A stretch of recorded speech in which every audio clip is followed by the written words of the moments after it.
Matapos marinig ang mga offer ni Kuya, nag-usap muna ang task leaders. Ako leaning towards na take na lang natin ng 50%. Mas okay na mayroon kesa wala. Kasi bro, masyadong malaking sugal yun. Ayoko kasing nagsusugal.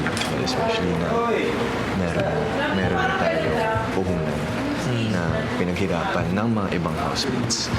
Kasi yung mga nominado, sasabi ko, 20% na nagawa ng mga nominado. Good job. Sorry. Akin na.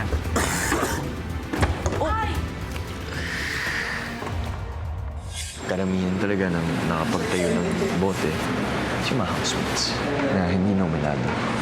Yung mga nominadong duo, wala talaga masyadong abay. So di tayo sure kung magawa natin. Kasi para kung hindi natin kung ilang oras na yung bigay natin o hanggang sa dulo ng araw. Diba?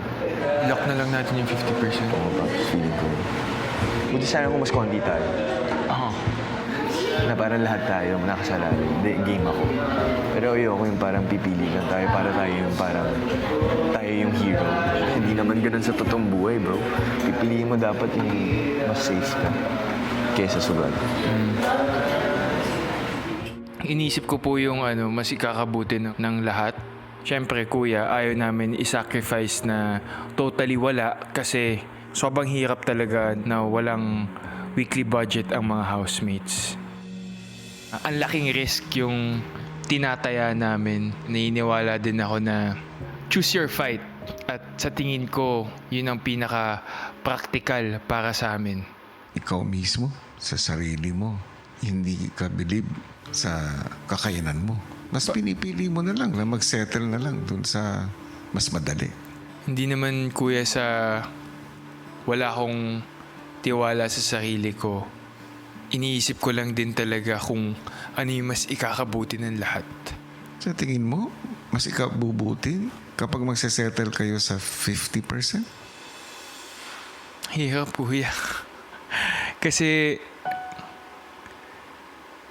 kung ako lang naman yung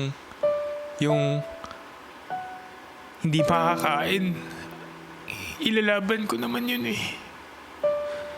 Pero madaming housemates na hindi makakain kuya eh.